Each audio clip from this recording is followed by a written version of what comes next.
السلام علی رسولہ الکریم۔ علامہ ابن حاجب رحمہ اللہ آپ فرماتے ہیں وقد علم بذالک حد کل واحد منہا، اور تحقیق اس وجہ حصر کے ذریعے جان لیا گیا حد کل واحد منہا، ان میں سے ہر ایک کی تعریف کو، یعنی کلمہ کی جو تین اقسام ہیں اسم، فعل اور حرف، یہ جو پیچھے وجہ حصر بیان ہوئی ہے اس وجہ حصر کے ذریعے ان تینوں کی تعریف معلوم ہو گئی۔ ای بوجہ حصر الکلمات فی الاقسام الثلاثۃ، یہاں سے علامہ جامی رحمۃ اللہ علیہ کی غرض اس میں اشارہ کا مشار الیہ بیان کرنا ہے کہ اس کے ذریعے جان لیا گیا، کس کے ذریعے جان لیا گیا، کہتے ہیں بوجہ حصر الکلمات فی الاقسام الثلاثۃ، کلمہ کی تین قسموں میں بند ہونے کی وجہ سے جان لیا گیا۔ کیا چیز جان لی گئی؟ حد کل واحد منہا، ان میں سے ہر ایک کی تعریف کو۔ من تلک الاقسام، یہاں سے علامہ جامی رحمۃ اللہ علیہ کی غرض جو ہا ضمیر آئی اس ضمیر کے مرجع کو بیان کرنا ہے کہ ہا ضمیر کا مرجع کیا ہے؟ تلک الاقسام، کہ ان اقسام میں سے ہر ایک کی تعریف کو جان لیا گیا۔ وذالک لأنہ قد علم بہ، یہاں سے علامہ جامی رحمۃ اللہ تعالی علیہ اس بات پر دلیل بیان کر رہے ہیں کہ کلمہ کی وجہ حصر سے کلمہ کی اقسام کی تعریف معلوم ہو گئی۔ اس کی وجہ یہ ہے، آپ فرماتے ہیں لأنہ قد علم بہ ای بوجہ الحصر، اس لیے کہ بے شک شان یہ ہے کہ وجہ حصر کے ساتھ یہ بات جان لی گئی کہ حرف ایسا کلمہ ہے لا تدل علی معنی فی نفسہا، جو ایسے معنی پر دلالت نہیں کرتا جو اس کی ذات میں ہو، بل تحتاج الی انضمام کلمۃ اخری الیہا، کہ بلکہ وہ محتاج ہوتا ہے اس کی طرف دوسرے کلمہ کو ملانے کا، یعنی اگر اس کے ساتھ کسی دوسرے کلمہ کو ملایا جائے گا تو پھر وہ اپنے معنی پر دلالت کرے گا، اگر اس کے ساتھ کسی دوسرے کلمہ کو نہیں ملایا جائے گا تو وہ معنی پر دلالت نہیں کرے گا۔ تو ظاہر ہے آپ نے پیچھے وجہ حصر کے اندر یہ تعریف تو معلوم ہو گئی ہے نا، کہ جب یہ کہا تھا کہ دیکھیں گے کہ وہ کلمہ ایسے معنی پر دلالت کرتا ہے یا نہیں کرتا، ایسے معنی پر دلالت کرتا ہے جو اس کی ذات میں ہو یا ایسے معنی پر دلالت نہیں کرتا۔ ہم نے کہا تھا اگر نہیں کرتا تو کیا ہے؟ حرف ہے، یہ پیچھے وجہ حصر میں ہم نے پڑھا ہے، تو یہ وجہ حصر سے یہ تعریف معلوم ہو گئی۔ اور اسی طرح فعل کی تعریف بھی وہاں سے معلوم ہو گئی کہ فعل ایسا کلمہ ہے تدل علی معنی فی نفسہا، جو ایسے معنی پر دلالت کرے جو معنی اس کی ذات، کلمہ کی ذات میں ہو، لیکن وہ فعل مقترن باحد الازمنۃ الثلاثۃ، تین زمانوں میں سے ایک کے ساتھ مقترن ہو۔ تو یہ بھی وجہ حصر میں یہ تعریف بھی آ گئی تھی کہ اگر وہ مستقل معنی پر دلالت کرتا ہے تو دو صورتیں ہوں گی، دیکھیں گے کہ وہ تین زمانوں میں سے کوئی کسی ایک زمانے کے ساتھ مقترن ہوتا ہے یا نہیں ہوتا، اگر ہوتا ہے تو کیا ہوگا؟ فعل ہوگا، یہ تعریف بھی ہو گئی۔ اور اسی طرح اسم کی تعریف بھی وجہ حصر سے معلوم ہو گئی، وہ کیا کہ ہم نے کہا تھا اگر وہ مستقل معنی پر دلالت کرتا ہے اور تین زمانوں میں سے کسی ایک کے ساتھ مقترن نہیں ہوتا تو وہ کیا ہوگا؟ اسم ہوگا، وہ کیا ہوگا؟ تو لہذا اسم کی تعریف اس وجہ حصر سے معلوم ہوگی۔ کیا اسم کی تعریف ہے؟ کہ الاسم کلمۃ، کہ اسم ایسا کلمہ ہے تدل علی معنی فی نفسہا، جو ایسے معنی پر دلالت کرے جو معنی اس کی ذات میں ہو، غیر مقترن باحد الازمنۃ الثلاثۃ، وہ اسم ایسا معنی جو تین زمانوں میں سے کسی ایک کے ساتھ مقترن نہ ہو، ایسا معنی جو تین زمانوں میں سے کسی ایک کے ساتھ مقترن نہ ہو۔ لہٰذا یہ جو تین قسموں کی اب جو صراحتاً علامہ جامی رحمۃ اللہ تعالی علیہ نے اسم، فعل اور حرف کی تعریف کر دی، حالانکہ یہ پیچھے وجہ حصر سے بھی معلوم ہو گئی تھی، تو یہاں پہ علامہ جامی رحمۃ اللہ علیہ نے ان تعریفات کو صراحتاً ذکر کر دیا۔ فالکلمۃ مشترکۃ بین الاقسام الثلاثۃ، پس کلمہ ان تین اقسام کے درمیان مشترک ہے، کلمہ ان تین اقسام کے درمیان ہے ہاں، کہ وہ مستقل معنی پر دلالت کرتا ہے یا نہیں کرتا، اگر کرتا ہے تو کیا ہوتا ہے، اگر نہیں کرتا تو حرف ہے، اگر کرتا ہے تو دو صورتیں ہیں، زمانہ ہے یا نہیں، اگر زمانہ ہے تو فعل ہے، اگر زمانہ نہیں ہے تو اسم ہے۔ تو یہ جو تین اقسام ہے کلمہ ان کے درمیان مشترک ہے کہ ہر ایک کے لیے کلمہ کا لفظ استعمال کیا جاتا ہے۔ اب ان تین اقسام میں فرق کیسے ہے، یعنی ایک قسم دوسری سے جدا کیسے ہوگی، کہ جو اسم کی تعریف کی ہے، فعل کی تعریف کی ہے، حرف کی تعریف کی ہے، تو حرف اسم اور فعل سے کیسے جدا ہوگا، اسم جو ہے وہ فعل اور حرف سے کیسے جدا ہوگا، اور فعل جو ہے وہ اسم اور حرف سے کیسے جدا ہوگا۔ تو لہٰذا یہ ایک دوسرے سے جدا کیسے ہوں گی، تو اس کے بارے میں بتا رہے ہیں کہ والحرف ممتاز عن اخویہ، اور حرف اپنے بھائیوں سے جدا ہے، یعنی اپنی قسیموں سے جدا ہے، بعدم الاستقلال فی الدلالۃ، دلالت میں استقلال کے نہ ہونے کی وجہ سے، دلالت میں یعنی یہ مستقل معنی پر دلالت نہیں کرتا، تو جب یہ قید حرف کے اندر لگا دی تو حرف دو قسموں سے جدا ہو گیا، کیونکہ اسم یہ بھی مستقل معنی پر دلالت کرتا ہے اور فعل یہ بھی مستقل معنی پر دلالت کرتا ہے، حرف مستقل معنی پر دلالت نہیں کرتا تو لہٰذا یہ کیا ہو گیا؟ اپنی قسموں سے جدا ہو گیا۔ والفعل، اور اسی طرح یہ سبھی کے بارے میں بتائیں گے کہ کس کس سے کون سی قسم جدا ہے۔ والفعل ممتاز عن الحرف، اور فعل حرف سے جدا ہو گیا کس چیز میں؟ بالاستقلال، استقلال کی وجہ سے۔ کس کی وجہ سے؟ کہ فعل مستقل معنی پر دلالت کرتا ہے اور حرف مستقل معنی پر دلالت نہیں کرتا، تو فعل جو ہے یہ حرف سے کیا ہو گیا؟ جدا ہو گیا۔ حرف سے تو اس طرح جدا ہوا، تو اسم سے بھی تو اس کو جدا کرنا ہے نا، تو اسم سے کیسے جدا ہوتا ہے؟ کہتے ہیں وعن الاسم، اور اسم سے جدا ہو گیا بالاقتران، اقتران کی وجہ سے، کہ اسم جو ہوتا ہے یعنی ایک چیز میں تو یہ مشارک ہیں کہ مستقل معنی پر دلالت فعل بھی کرتا ہے اور اسم بھی کرتا ہے، لیکن یہ اسم سے جدا کیسے ہے؟ اقتران کی وجہ سے، کہ فعل تین زمانوں میں سے ایک کے ساتھ مقترن ہوتا ہے، جبکہ اسم جو ہوتا ہے وہ تین زمانوں میں سے کسی ایک کے ساتھ مقترن، بھئی اسم کے اندر کوئی زمانہ پایا جاتا ہے؟ نہیں پایا جاتا، تو لہٰذا یہ اسم سے جدا ہو گیا۔ حرف جو ہے وہ بھی دونوں سے جدا ہو گیا، اور فعل یہ کس سے؟ حرف سے بھی جدا ہو گیا اور اسم سے بھی جدا ہو گیا۔ آگے اسم کے بارے میں بتا رہے ہیں کہ والاسم ممتاز عن الحرف، اور اسم حرف سے جدا ہو گیا بالاستقلال، استقلال کی وجہ سے۔ کس کی وجہ سے؟ کہ اسم مستقل معنی پر دلالت کرتا ہے لیکن حرف جو ہے وہ مستقل معنی پر دلالت، فعل کے حرف سے جدا ہونے کا بھی یہی طریقہ تھا، اسم سے کے حرف سے جدا ہونے کا بھی یہی طریقہ ہے۔ وعن الفعل، اور اسم فعل سے بھی جدا ہو گیا، یعنی کوئی یہ نہ کہے کہ یہ تینوں قسمیں ایک ہی کسی کلمہ کے اندر پائی جاتی ہیں، نہیں بلکہ جدا ہیں۔ اور فعل اسم جو ہے یہ فعل سے جدا ہو گیا بعدم الاقتران، عدم اقتران کی وجہ سے، کہ اسم کے اندر اقتران نہیں ہوتا، یہ تین زمانوں میں سے کسی ایک کے ساتھ مقترن نہیں ہوتا، جبکہ فعل جو ہوتا ہے تین زمانوں میں سے ایک کے ساتھ مقترن ہوتا ہے۔ لہٰذا یہ ان کی علامہ جامی رحمۃ اللہ علیہ نے بہت زیادہ تفصیل کے ساتھ ان کی تعریفات کو بیان کر دیا، اور ان میں سے جو ان تینوں تعریفوں میں جو ایک دوسرے کے لحاظ سے فرق تھا، اس فرق کو بھی آپ نے واضح انداز سے بیان کر دیا۔ فعلم لكل واحد منها معرف جامع لافراده مانع عن دخول غیرها فيه۔ یہاں سے علامہ جامی رحمۃ اللہ تعالی علیہ ایک اعتراض کا جواب دے رہے ہیں۔ معترض اعتراض یہ کرتا ہے کہ علامہ ابن حاجب رحمۃ اللہ تعالی علیہ آپ نے اسم فعل اور حرف یہ جو کلمہ کی اقسام ہیں ان کی تعریفات کے لیے حد کا لفظ استعمال کیا۔ کون سا لفظ استعمال کیا ہے؟ اوپر متن میں آیا ہے کہ وقد علم بذلك حد كل واحد منها، ان میں سے ہر ایک کی حد کو جان لیا گیا۔ کہ کیا لفظ استعمال ہوا ہے؟ حد کا۔ تو حد شے کی وہ تعریف ہوتی ہے جو کہ ذاتیات سے ہو، حد شے کی وہ تعریف ہوتی ہے جو کہ ذاتیات سے کیا مراد ہوتی ہیں؟ جنس اور فصل۔ ذاتیات سے کیا مراد ہوتی ہیں؟ یعنی جو تعریف جنس اور فصل کے ذریعے ہو، اجناس بھی اس کے اندر ذکر کی جائیں، فصلیں بھی ذکر کی جائیں، اس تعریف کو کیا کہتے ہیں؟ حد کہتے ہیں۔ اور ایک ہوتی ہے رسم۔ رسم شے کی وہ تعریف ہوتی ہے جو ارضیات سے ہو۔ کس سے ہو؟ ارضیات سے ہو، یعنی جو خاصہ اور عرض عام کے ذریعے چیز کی تعریف ہو، اس کو کیا کہتے ہیں؟ رسم کہتے ہیں۔ اس کو کیا کہتے ہیں؟ رسم کہتے ہیں۔ اب اس پر اعتراض کیا ہے؟ معترض اعتراض یہ کرتا ہے کہ حد شے کی وہ تعریف ہوتی ہے جو کہ ذاتیات سے ہو، اور رسم شے کی وہ تعریف ہوتی ہے جو کہ ارضیات سے ہو، اور جو شے کی وہ تعریف جو کہ ذاتیات سے ہوتی ہے، شے جو ذاتیات ہوتی ہیں یہ وجودی ہوتی ہیں۔ ذاتیات کیا ہوتی ہیں؟ وجودی ہوتی ہیں۔ حالانکہ کلمہ کی کچھ اقسام کی تعریف جو ہے وہ صفات عدمی سے کی گئی ہے، کلمہ کی کچھ اقسام کی تعریف جو ہے وہ صفات عدمی سے کی گئی ہے۔ مثال کے طور پر حرف کے بارے میں کیا کہا کہ حرف ایسا کلمہ ہے کہ لا تدلو، جو دلالت نہ کرے، یہ کوئی وجودی وصف تو نہیں ہے۔ حالانکہ حد شے کی وہ تعریف ہوتی ہے جو ذاتیات سے ہو، اور جو ذاتیات ہوتی ہیں وہ کیا ہوتی ہیں؟ وجودی ہوتی ہیں، عدمی نہیں ہوتی۔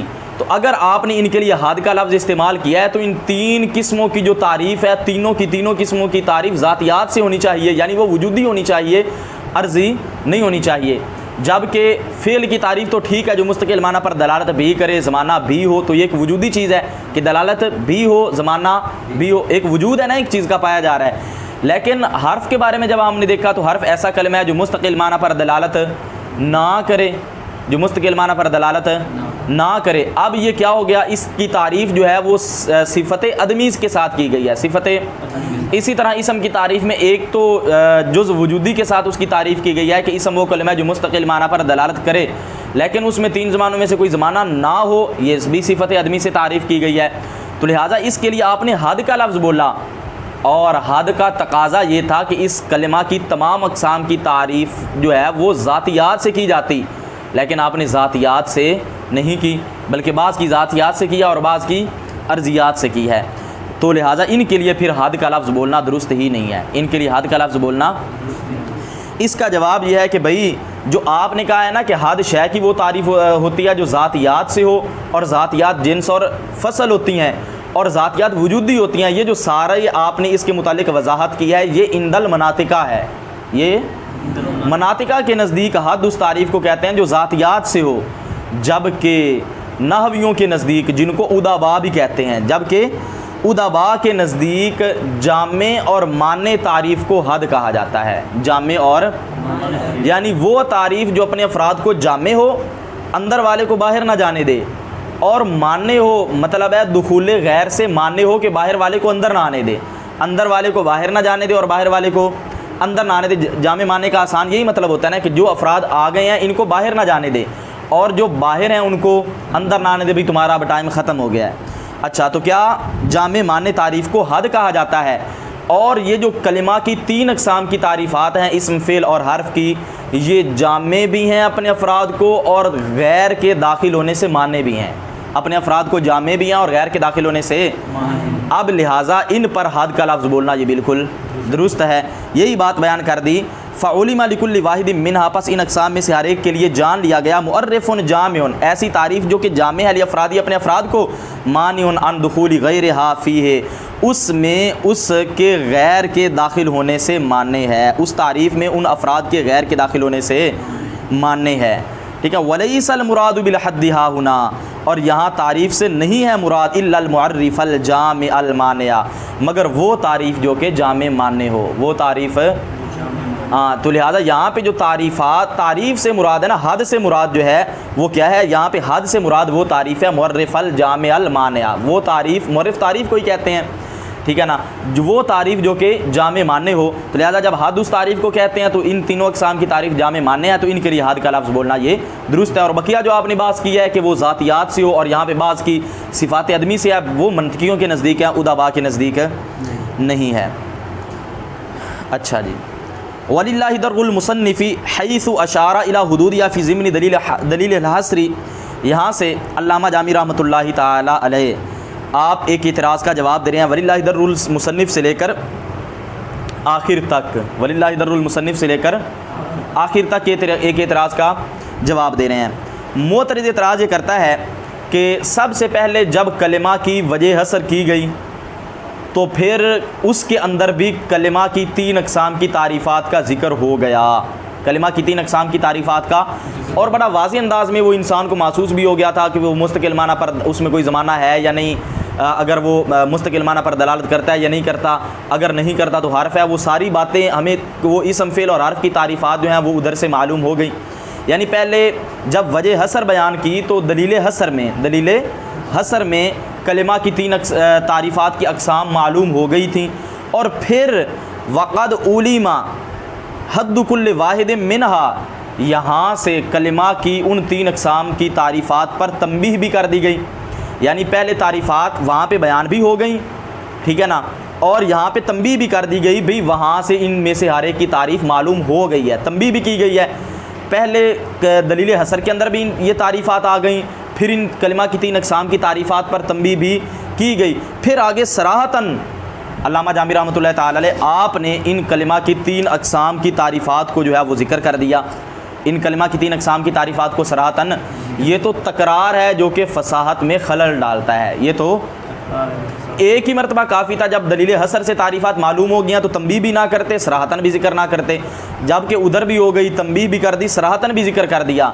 تو اس کا جواب یہ ہے کہ بھئی اللہ مصنف علیہ رحمہ کو جزا دے، اللہ مصنف علیہ رحمہ کو جزا دے کہ انہوں نے کلمہ کی جو تعریفات ہیں، اللہ تعالیٰ مصنف علیہ رحمہ کو یعنی علامہ ابن حاجب رحمۃ اللہ تعالی علیہ آپ کو جزا دے کہ آپ نے طلباء کی طبیعتوں کا لحاظ کیا ہے، طلباء کی طبیعتوں کا لحاظ کیا ہے، کیونکہ طلباء عقول کے درجات کے لحاظ سے، عقول کے طلبات کی 3 قسمیں ہوتی ہیں، یعنی جو عقل کے درجات ہوتے ہیں ان کے لحاظ سے طلباء کی 3 قسمیں ہوتی ہیں۔ یہ 3 نمبر حاشیے میں لکھا ہے کہ من الذکی، نمبر 1 ذکی، نمبر 2 غبی، نمبر 3 متوسط۔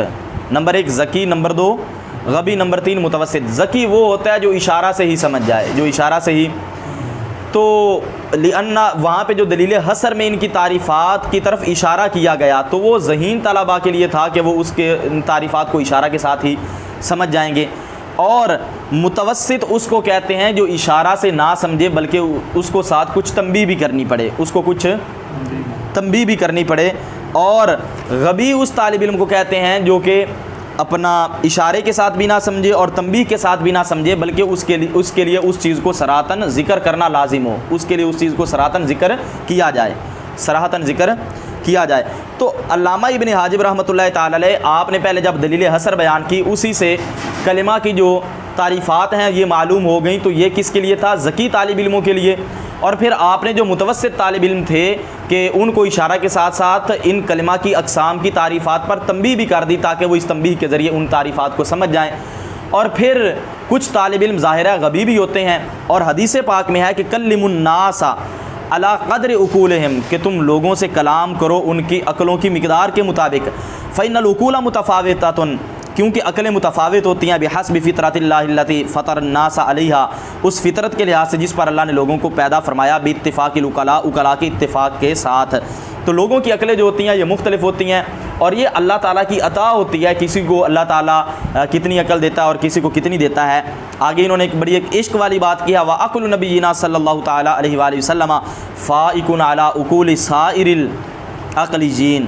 آپ نے فرمایا کہ نبی کریم صلی اللہ تعالیٰ علیہ وآلہ وسلم کی جو عقل مبارک ہے وہ تمام عقل والوں کی عقلوں پر فائق ہے، کہ حضور صلی اللہ تعالیٰ علیہ وسلم جیسی عقل اللہ تعالیٰ نے کسی اور کو عطا نہیں کی۔ تو لہذا جب لوگوں سے کلام جو ہے ان کی عقل کے مطابق کرنا چاہیے تھا، تو ذکی سے کلام کا انداز بھی مصنف علیہ الرحمہ نے اپنایا، اور آپ نے جو ہے وہ متوسط تھا جس کو تنبیہ بھی ساتھ میں کرنی پڑتی تھی، اس کے لیے تنبیہ بھی کی ہے، اور پھر ہر ایک کے لیے تاکہ وہ متوسط ہوں یا اس کے بعد غبی ہوں ان کے لیے صراحتاً آگے تعریف کو ذکر کر دیا تاکہ ہر ایک جو ہے وہ کلمہ کی اقسام کی تعریفات کو جان سکے، ہر ایک کلمہ کی اقسام کی تعریفات کو جان سکیں۔ تو یہ طبیعتوں اور عقلوں کے مراتب کے مختلف ہونے کی وجہ سے آپ نے پہلے دلیل حصر کے اندر ذکر کیا اور پھر تنبیہ بھی کی تاکہ متوسط کو علم ہو جائے، اور پھر اس کو صراحتاً ذکر کر دیا تاکہ جو غبی طلباء ہیں ان کو بھی کلمہ کی اقسام کی تعریفات کا علم ہو جائے۔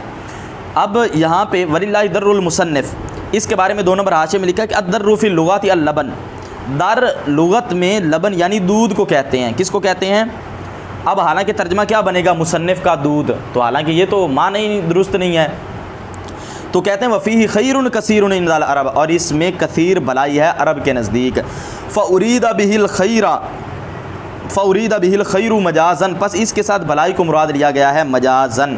فیقال فی المدح، پس تعریف میں کہا گیا للہ درہ، للہ، تو یہاں پہ در سے مراد ہے مجازن جو ہے وہ خیر یعنی بھلائی مراد ہے کہ اللہ مصنف کو بھلائی دے، اللہ ہی کے لیے مصنف کی بھلائی، یعنی اللہ مصنف کو جزا دے، اللہ مصنف کو بھلائی دے۔ اچھا جی، ترجمہ وقد علم، اور تحقیق جان لیا گیا، بذالک، اس کے ذریعے، ای بوجہ حصر الکلمۃ فی الاقسام الثلاثۃ، یعنی کلمہ کی ان 3 اقسام میں بند ہونے کی وجہ کے ساتھ جان لیا گیا، حد کل واحد منہا، ان میں سے، کن میں سے؟ ای من تلک الاقسام، ان اقسام میں سے ہر ایک کی تعریف کو، وذالک، اور یہ اس لیے کہ لأنہ قد علم، اس لیے کہ بے شک شان یہ ہے کہ تحقیق اس کے ذریعے، ای بوجہ الحصر یعنی وجہ حصر کے ذریعے جانی گئی یہ بات کہ ان الحرف، کہ بے شک حرف، کلمۃ ایسا کلمہ ہے، لا تدل علی معنی فی نفسها، جو ایسے معنی پر دلالت نہ کرے جو اس کی ذات میں ہو، بل تحتاج، بلکہ وہ محتاج ہو، الی انضمام کلمۃ اخرى الیہا، اس کلمہ کی طرف دوسرے کلمہ کو ملانے کا، تو اس کے ساتھ دوسرے کلمہ کو ملانے کا وہ محتاج ہو، جس طرح کے من اور الا کے لیے کے ساتھ اب البصرہ اور الکوفہ کو ملایا گیا تو پھر معنی سمجھ میں آیا۔ والفعل کلمۃ، اور فعل ایسا کلمہ ہے جو ایسے معنی پر دلالت کرے جو معنی اس کی ذات میں ہو، لکنہ مقترن باحد الازمنۃ الثلاثۃ، لیکن وہ 3 زمانوں میں سے ایک کے ساتھ مقترن ہو، اور اس میں ایسا کلمہ ہے جو ایسے معنی پر دلالت کرے جو معنی اس کی ذات میں ہو، غیر مقترن باحد الازمنۃ الثلاثۃ، ایسا معنی جو 3 زمانوں میں سے ایک کے ساتھ مقترن نہ ہو، پس کلمہ ان 3 اقسام کے درمیان مشترک ہو گیا۔ والحرف ممتاز عن اخویہ، اور حرف اپنے بھائیوں سے، اپنی قسیموں سے جدا ہے، بعدم الاستقلال فی الدلالۃ، دلالت میں استقلال کے نہ ہونے کی وجہ سے، دلالت میں یعنی اس کے اندر نہیں ہوتا استقلال اور دوسروں کے اندر ہوتا ہے۔ والفعل ممتاز عن الحرف، اور فعل حرف سے جدا ہے استقلال کی وجہ سے، اور اسم سے جدا ہے اقتران کی وجہ سے، اور اسم حرف سے جدا ہے استقلال کی وجہ سے، اور فعل سے جدا ہے عدم اقتران کی وجہ سے۔ فعلم لكل واحد منها، پس ان میں سے ہر ایک کے لیے کی معرف جامع، ایسی تعریف کو جان لیا گیا جو اپنے افراد کو جامع ہے، مانع عن دخول غیرها فیہ، اس میں ان افراد کے غیر کے داخل ہونے سے مانع ہے۔ ولیس المراد بالحد ہاؤنا، اور نہیں ہے مراد حد سے یہاں الا المعرف الجامع المانع، مگر ایسی تعریف جو کہ جامع مانع ہے۔ وللہ در المصنف، اور اللہ مصنف کو نیک جزا دے۔ اب مصنف کو کیا نیک جزا دے؟ کیوں کہتے ہیں حیث اشارہ، کیونکہ انہوں نے اشارہ کیا الی حدودہا، ان کی تعریف کی طرف، فی ضمن دلیل الحصر، دلیل حصر کے ضمن میں۔ تو کلمہ کی اقسام کی جو تعریفات ہیں ان کی طرف آپ نے اشارہ کر دیا دلیل حصر کے ضمن میں۔ ثم نبہ علیہا، پھر اس پر تنبیہ فرمائی۔ یہ جو کہا ہے نا قد علم بذالک، تاکہ کہ اس کے ذریعے اسم فعل حرف کی تعریف کو جان لیا گیا، یہ تنبیہ کیا آپ نے۔ پھر اس پر تنبیہ کی ان تعریفات پر بھی، قولہ، اپنے قول، وقد علم بذالک کے ذریعے، وقد علم، ثم صرح بها فيما بعد، پھر ان تعریفات کی تصریح کی اس میں بعد جو اس کے بعد ہے، یعنی بعد میں تنبیہ کے بعد آپ نے اس کی تصریح کر دی۔ کیوں؟